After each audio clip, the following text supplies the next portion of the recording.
कृषि के क्षेत्र में अलग अलग योजनाओं को घोषित किया है। फिर 100 जिलों में जो नई कृषि की योजना हो या फिर जो हमारे ऑयल सीड्स है, दलहन तिलहन है, इसके लिए एक नई योजना की घोषणा हो।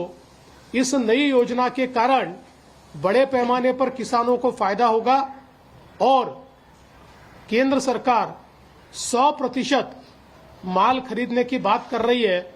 इससे किसानों को बहुत बड़ा फायदा होने वाला है।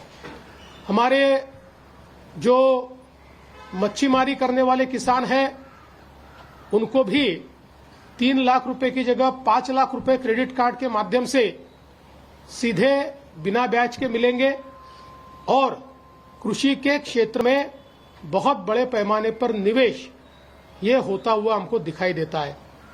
विशेष रूप से हमारी युवा शक्ति के लिए एमएसएमई का क्षेत्र ये बहुत महत्वपूर्ण है।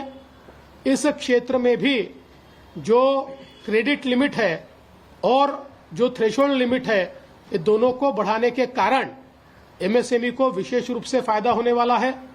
उसके साथ साथ हमारे जो स्टार्टअप इकोसिस्टम है, चूंकि महाराष्ट्र ये देश का सबसे बड़ा स्टार्टअप हब बन चुका है, तो स्टार्टअप्स को भी जो 20 करोड़ रुपए तक ऋण देने की बात कही गई है, इससे स्टार्टअप इकोसिस्टम को बूस्ट मिलेगा और हमारे युवाओं को बड़े पैमाने पर इसके माध्यम से रोजगार भी मिलेगा।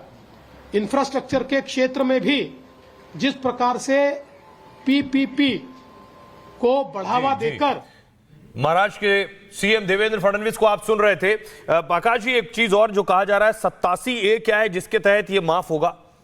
जी, अब क्या है कि यहां पे 12 लाख तक का जो टैक्स आपका कैलकुलेट होता है, जितना मैं समझ पाया हूं, उतने टैक्स को एग्जम्पशन दे दी गई है। अगर वो ग्राफिक्स आप प्ले करें तो आकाश जी और बेहतर तो कहने का मतलब यह है कि 12,01,000 भी हो रहा है अगर आपका सेल्फ एम्प्लॉयड है तो आपके स्लैब्स वहां पे एप्लीकेबल होंगे।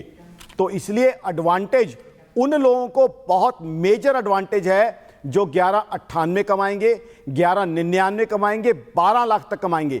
12,01,000 2,000 कमाने वालों को भी एडवांटेज है, लेकिन वो ये ना समझ लें कि 12 लाख तक उनका जीरो हो गया।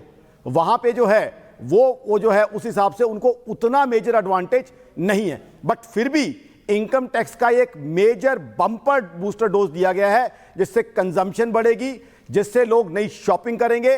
और साथ ही साथ बता दूं, मैं यहां एक और प्रेडिक्शन करना चाहता हूं, इससे इनकम टैक्स कलेक्शन आने वाले साल में कम से कम